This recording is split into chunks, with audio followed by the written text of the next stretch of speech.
I'd like to tell you about the strangest secret in the world.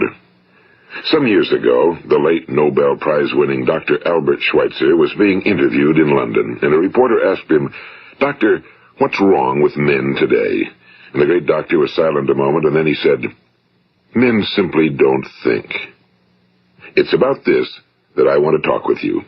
We live today in a golden age. This is an era that man has looked forward to, dreamed of, and worked toward for thousands of years.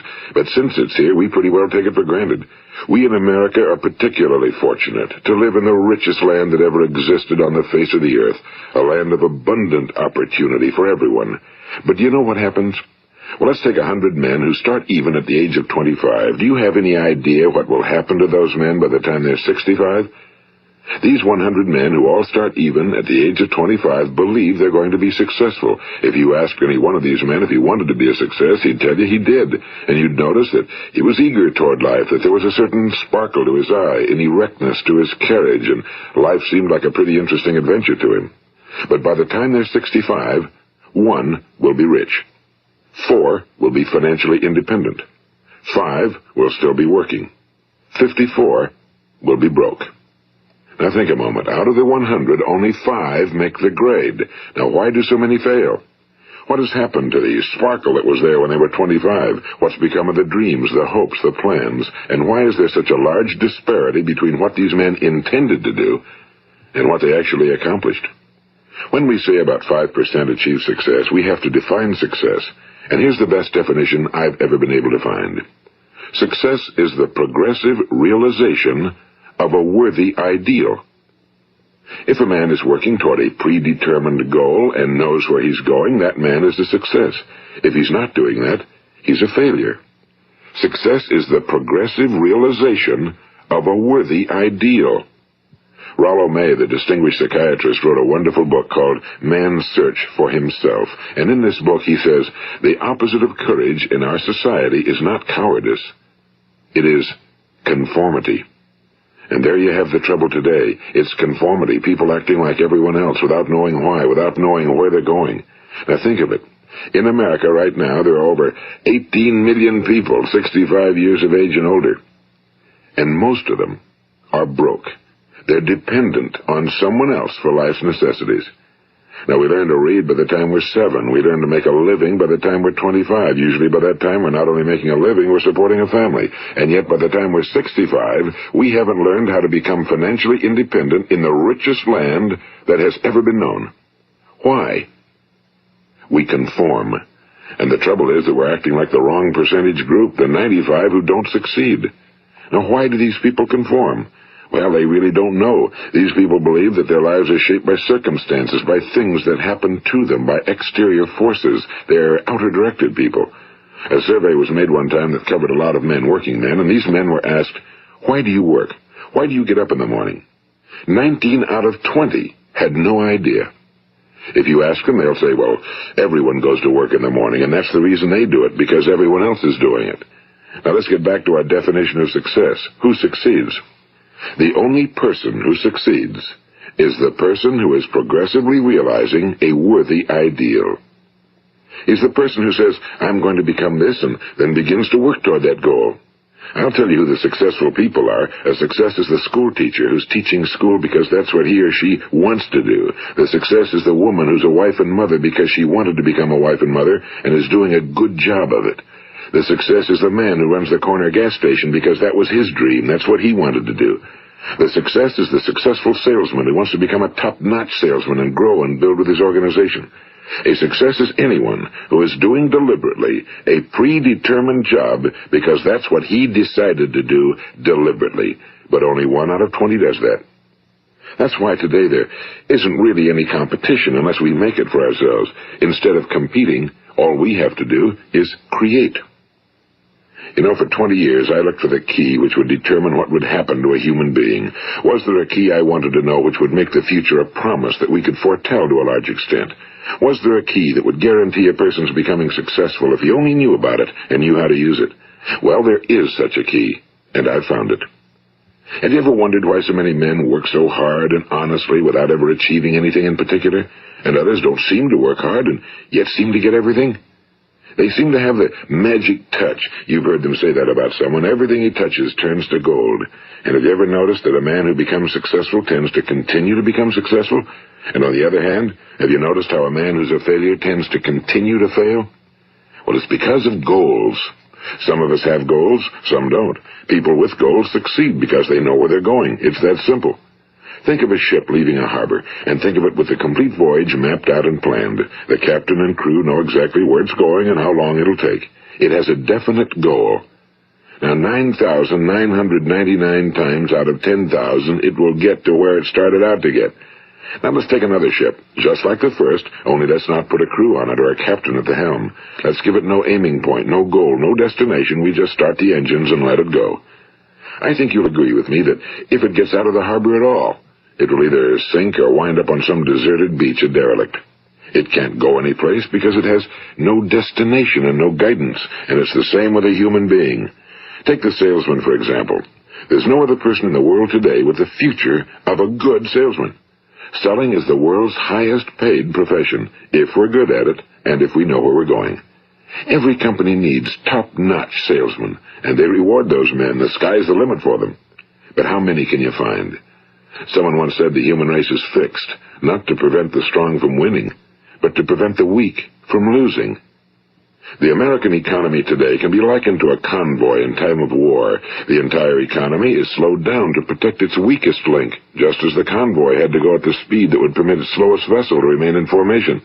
That's why it's so easy to make a living today. It takes no particular brains or talent to make a living and support a family today. So we have a plateau of so-called security, if that's what a person's looking for. But we do have to decide how high above this plateau we want to aim. Now let's get back to the strangest secret in the world, the story that I wanted to tell you today. Why do men with goals succeed in life and men without them fail? Well, let me tell you something which, if you really understand it, will alter your life immediately. If you understand completely what I'm going to tell you from this moment on, your life will never be the same again. You will suddenly find that good luck just seems to be attracted to you. The things you want just seem to fall in line, and from now on you won't have the problems, the worries, the gnawing lump of anxiety that perhaps you've experienced before. Doubt, fear, well, they'll be things of the past. Here's the key to success and the key to failure. We become what we think about. Now let me say that again. We become what we think about. Throughout all history, the great wise men and teachers, philosophers and prophets have disagreed with one another on many different things. It's only on this one point that they are in complete and unanimous agreement. Listen to what Marcus Aurelius, the great Roman emperor, said. A man's life is what his thoughts make of it. Disraeli said this, everything comes if a man will only wait. I've brought myself by long meditation to the conviction that a human being with a settled purpose must accomplish it, and that nothing can resist a will that will stake even existence for its fulfillment. Ralph Waldo Emerson said this, a man is what he thinks about all day long. William James said, the greatest discovery of my generation is that human beings can alter their lives by altering their attitudes of mind. And he also said, we need only in cold blood act as if the thing in question were real, and it will become infallibly real by growing into such a connection with our life that it will become real. It will become so knit with habit and emotion that our interest in it will be those which characterize belief. And he also said, if you only care enough for a result, you will almost certainly attain it. If you wish to be rich, you will be rich. If you wish to be learned, you will be learned. If you wish to be good, you will be good. Only you must then really wish these things and wish them exclusively, and not wish at the same time 100 other incompatible things just as strongly. In the Bible you read in Mark 9:23, if thou canst believe, all things are possible to him that believeth. My old friend Dr. Norman Vincent Peale put it this way, this is one of the greatest laws in the universe. Fervently do I wish I had discovered it as a very young man. It dawned upon me much later in life, and I found it to be one of the greatest, if not my greatest discovery outside of my relationship to God. The great law, briefly and simply stated, is that if you think in negative terms, you will get negative results. If you think in positive terms, you will achieve positive results. That is the simple fact, he went on to say, which is at the basis of an astonishing law of prosperity and success. In 3 words, believe and succeed. William Shakespeare put it this way: our doubts are traitors and make us lose the good we oft might win by fearing to attempt. George Bernard Shaw said, people are always blaming their circumstances for what they are. I don't believe in circumstances. The people who get on in this world are the people who get up and look for the circumstances they want, and if they can't find them, make them. Well, it's pretty apparent, isn't it? And every person who discovered this for a while believed that he was the first one to work it out. We become what we think about. Now, it stands to reason that a person who's thinking about a concrete and worthwhile goal is going to reach it, because that's what he's thinking about, and we become what we think about. Conversely, the man who has no goal, who doesn't know where he's going, and whose thoughts must therefore be thoughts of confusion and anxiety and fear and worry, becomes what he thinks about. His life becomes one of frustration and fear and anxiety and worry. And if he thinks about nothing, he becomes nothing.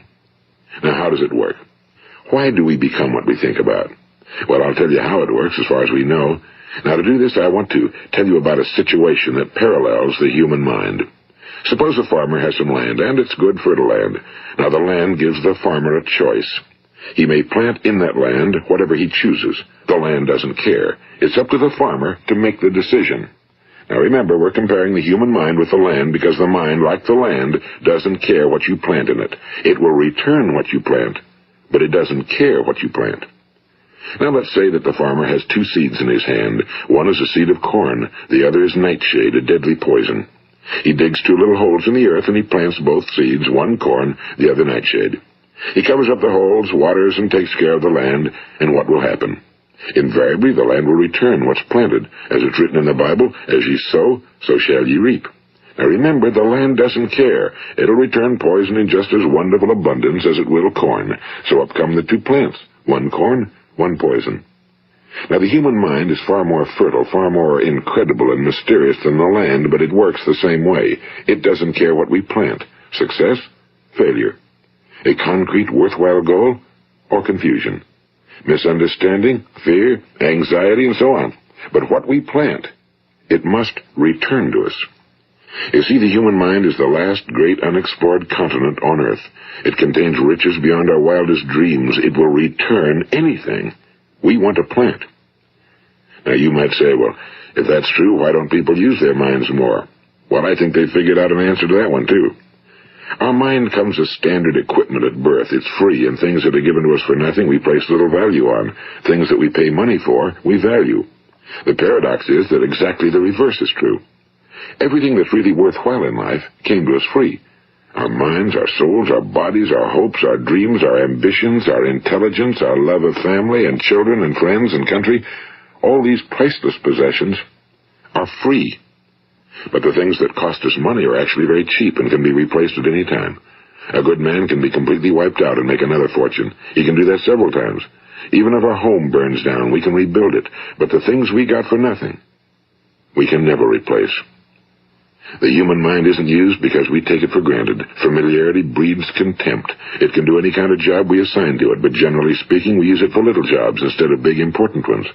Universities have proved that most of us are operating on about 10% or less of our abilities. So decide now, what is it you want? Plant your goal in your mind. It's the most important decision you'll ever make in your entire life. What is it you want? Do you want to be an outstanding salesman? A better worker at your particular job? Do you want to go places in your company? In your community? Do you want to get rich? All you've got to do is plant that seed in your mind, care for it, work steadily toward your goal, and it will become a reality. It not only will, there's no way that it cannot. You see, that's a law, like the laws of Sir Isaac Newton, the laws of gravity. If you get on top of a building and jump off, you'll always go down. You'll never go up, and it's the same with all the other laws of nature. They always work. They're inflexible. Think about your goal in a relaxed, positive way. Picture yourself in your mind's eye as having already achieved this goal. See yourself doing the things you will be doing when you've reached your goal. Ours has been called the phenobarbital age, the age of ulcers and nervous breakdowns and tranquilizers. At a time when medical research has raised us to a new plateau of good health and longevity, far too many of us worry ourselves into an early grave trying to cope with things in our own little personal ways without learning a few great laws that will take care of everything for us. These things we bring on ourselves through our habitual way of thinking. Every one of us is the sum total of his own thoughts. He is where he is because that's exactly where he really wants to be, whether he'll admit that or not. Each of us must live off the fruit of his thoughts in the future, because what you think today and tomorrow, next month and next year, will mold your life and determine your future. You're guided by your mind. I remember one time I was driving through eastern Arizona, and I saw one of those giant earth-moving machines roaring along the road at about 35 miles an hour with what looked like 30 tons of dirt in it. A tremendous, incredible machine, and there was a little man perched way up on top with the wheel in his hands guiding it. And as I drove along, I was struck by the similarity of that machine to the human mind. Just suppose you're sitting at the controls of such a vast source of energy. Are you going to sit back and fold your arms and let it run itself into a ditch? Or are you going to keep both hands firmly on the wheel and control and direct this power to a specific, worthwhile purpose? It's up to you. You're in the driver's seat. You see, the very law that gives us success is a two-edged sword. We must control our thinking. The same rule that can lead a man to a life of success, wealth, happiness, and all the things he ever dreamed of for himself and his family. That very same law can lead him into the gutter. It's all in how he uses it, for good or for bad. This is the strangest secret in the world. Now, why do I say it's strange, and why do I call it a secret? Actually, it isn't a secret at all. It was first promulgated by some of the earliest wise men, and it appears again and again throughout the Bible, but very few people have learned it, understand it. That's why it's strange, and why for some equally strange reason it virtually remains a secret. I believe that you could go out and walk down the main street of your town and ask one man after another what the secret of success is, and you probably wouldn't run into one man in a month who could tell you. Now, this information is enormously valuable to us if we really understand it and apply it. It's valuable to us not only for our own lives, but the lives of those around us, our families, employees, associates, and friends. Life should be an exciting adventure. It should never be a bore. A man should live fully, be alive. He should be glad to get out of bed in the morning. He should be doing a job he likes to do because he does it well. One time I heard Grove Patterson, the great late editor-in-chief of the Toledo Daily Blade, make a speech, and as he concluded his speech, he said something I've never forgotten. He said, "My years in the newspaper business have convinced me of several things. Among them, that people are basically good, and that we came from someplace, and we're going someplace. So we should make our time here an exciting adventure. The architect of the universe didn't build a stairway leading nowhere." And the greatest teacher of all, the carpenter from the plains of Galilee, gave us the secret time and time again. As ye believe, so shall it be done unto you. I've explained the strangest secret in the world and how it works. Now, on this side, I want to explain how you can prove to yourself the enormous returns possible in your own life by putting this secret to a practical test. I want you to make a test that will last 30 days. It isn't going to be easy, but if you'll give it a good try, it will completely change your life for the better. Now, back in the 17th century, Sir Isaac Newton, the English mathematician and natural philosopher, gave us some natural laws of physics which apply as much to human beings as they do to the movement of bodies in the universe. And one of these laws is that for every action, there is an equal and opposite reaction. Simply stated, as it applies to you and me, it means we can achieve nothing without paying the price.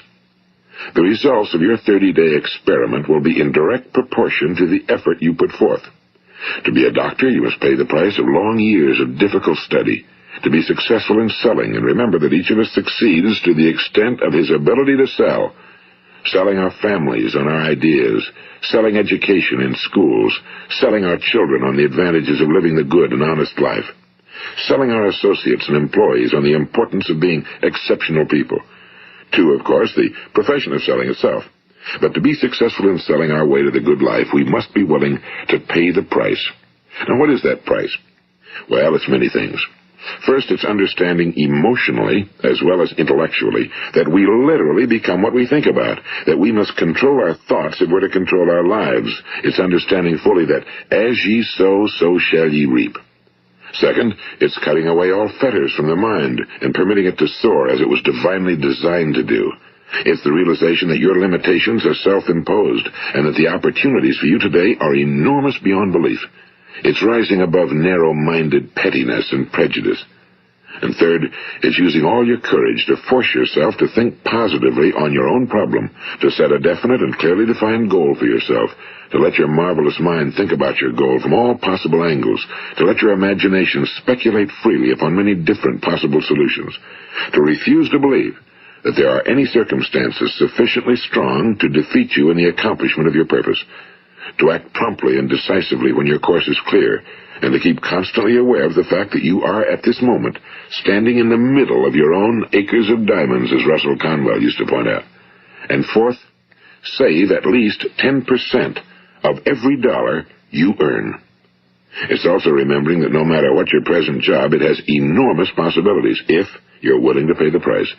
Now let's just go over the important points in the price each of us must pay to achieve the wonderful life that can be ours. It is, of course, worth any price. 1. You will become what you think about. 2. Remember the word imagination and let your mind begin to soar. 3. Courage. Concentrate on your goal every day. 4. Save 10% of what you earn. And 5. Action.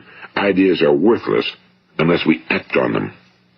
Now, I'll try to outline the 30-day test I want you to make. Keep in mind that you have nothing to lose by making this test and everything you could possibly want to gain. There are 2 things that may be said of everyone. Each of us wants something, and each of us is afraid of something. I want you to write on a card what it is you want more than anything else. It may be more money. Perhaps you'd like to double your income or make a specific amount of money. It may be a beautiful home. It may be success at your job. It may be a particular position in life. It could be a more harmonious family. Each of us wants something. Now write down on your card specifically what it is you want. Make sure it's a single goal and clearly defined. You needn't show it to anyone, but carry it with you so that you can look at it several times a day. Think about it in a cheerful, relaxed, positive way each morning when you get up, and immediately you have something to work for, something to get out of bed for, something to live for. Look at it every chance you get during the day and just before going to bed at night. And as you look at it, remember that you must become what you think about, and since you're thinking about your goal, you realize that soon it will be yours. In fact, it's yours really the moment you write it down and begin to think about it. Look at the abundance all around you as you go about your daily business. You have as much right to this abundance as any other living creature. It's yours for the asking. Now we come to the difficult part. Difficult because it means the formation of what is probably a brand new habit, and new habits are not easily formed. Once formed, however, it will follow you for the rest of your life. Stop thinking about what it is you fear. Each time a fearful or negative thought comes into your consciousness, replace it with a mental picture of your positive and worthwhile goal. And there will come times when you'll feel like giving up. It's easier for a human being to think negatively than positively. That's why only 5% are successful. You must begin now to place yourself in that group. For 30 days, you must take control of your mind. It will think about only what you permit it to think about. Each day for this 30-day test, do more than you have to do. In addition to maintaining a cheerful, positive outlook, give of yourself more than you've ever done before. Do this knowing that your returns in life must be in direct proportion to what you give. The moment you decide on a goal to work toward, you're immediately a successful person. You are then in that rare and successful category of people who know where they're going. Out of every 100 people, you belong to the top 5. Don't concern yourself too much with how you're going to achieve your goal. Leave that completely to a power greater than yourself. All you have to do is know where you're going. The answers will come to you of their own accord and at the right time. Remember these words from the Sermon on the Mount, and remember them well. Keep them constantly before you this month of your test. Ask, and it shall be given you. Seek, and ye shall find. Knock, and it shall be opened unto you. For every one that asketh receiveth, and he that seeketh findeth, and to him that knocketh it shall be opened. It's as marvelous and as simple as that. In fact, it's so simple that in our seemingly complicated world, it's difficult for an adult to understand that all he needs is a purpose and faith. For 30 days, Do your very best. If you're a salesman, go at it as you've never done before, not in a hectic fashion, but with the calm, cheerful assurance that time well spent will give you the abundance in return you deserve and want. If you're a homemaker, devote your 30-day test to completely giving of yourself without thinking about receiving anything in return, and you'll be amazed at the difference it makes in your life. No matter what your job, do it as you've never done it before for 30 days. And if you've kept your goal before you every day, you'll wonder and marvel at this new life you've found. Dorothea Brand, the outstanding editor and writer, discovered it for herself and tells about it in her fine book, Wake Up and Live. Her entire philosophy is reduced to the words, act as though it were impossible to fail. She made her own test with sincerity and faith, and her entire life was changed to one of overwhelming success. Now, you make your test for 30 full days. Don't start your test until you've made up your mind to stick with it. You see, by being persistent, you're demonstrating faith. Persistence is simply another word for faith. If you didn't have faith, you'd never persist. If you should fail during your first 30 days, by that I mean suddenly find yourself overwhelmed by negative thoughts, you've got to start over again from that point and go 30 more days.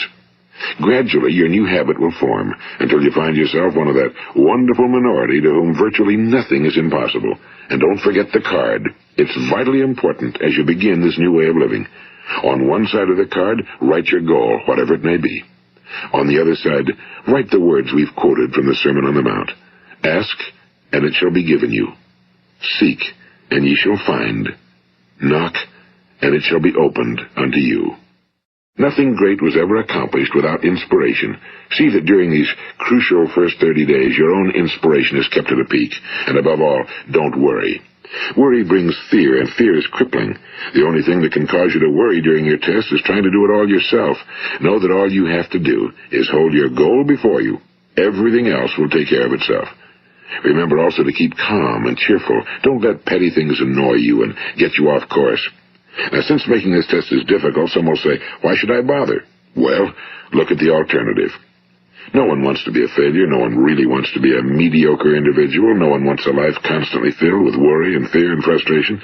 Therefore, remember that you must reap that which you sow. If you sow negative thoughts, your life will be filled with negative things. If you sow positive thoughts, your life will be cheerful, successful, and positive. Now, gradually, you will have a tendency to forget what you've heard on this recording. Play it often. Keep reminding yourself of what you must do to form this new habit. Gather your whole family around at regular intervals and listen to what's been said here.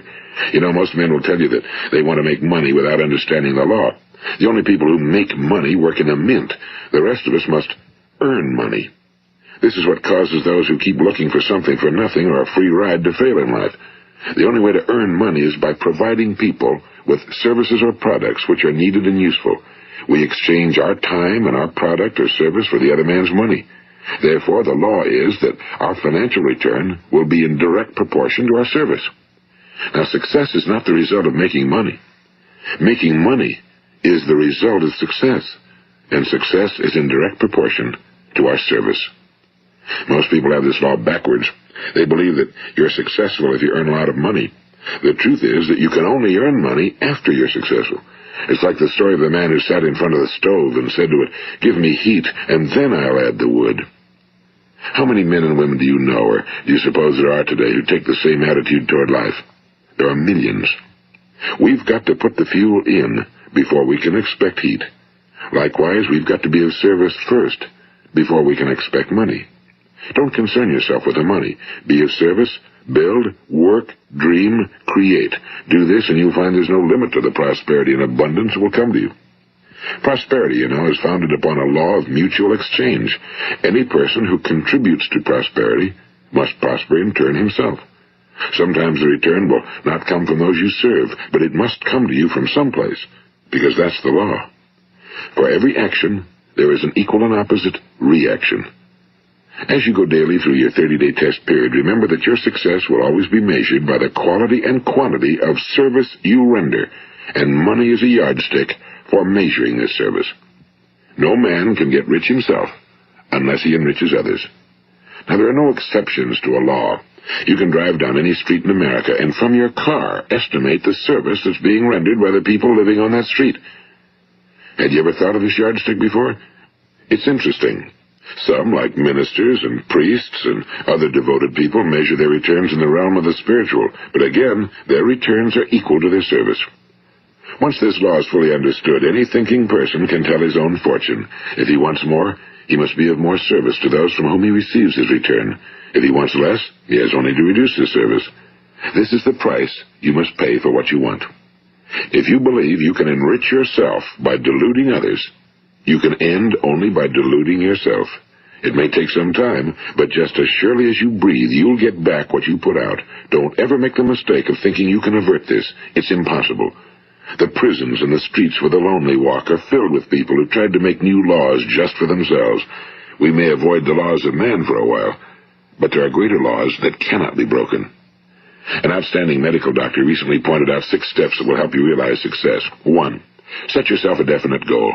2. Quit running yourself down. 3. Stop thinking of all the reasons why you cannot be successful and instead think of all the reasons why you can. 4. Trace your attitudes back through your childhood and try to discover where you first got the idea you couldn't be successful, if that's the way you've been thinking. 5. Change the image you have of yourself by writing out a description of the person you would like to be. And 6. Act the part of the successful person you have decided to become. The doctor who wrote those words is a noted West Coast psychiatrist, Dr. David Harold Fink. Do what the experts since the dawn of recorded history have told you you must do. Pay the price by becoming the person you want to become. It's not nearly as difficult as living unsuccessfully. Make your 30-day test, then repeat it again, and each time it will become more a part of you until you'll wonder how you could ever have lived any other way.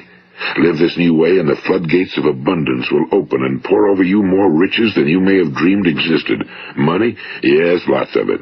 But what's more important, you'll have peace. You'll be in that wonderful minority who lead calm, cheerful, successful lives. Start today. You have nothing to lose, but you have a whole life to win. This is Earl Nightingale, and thank you.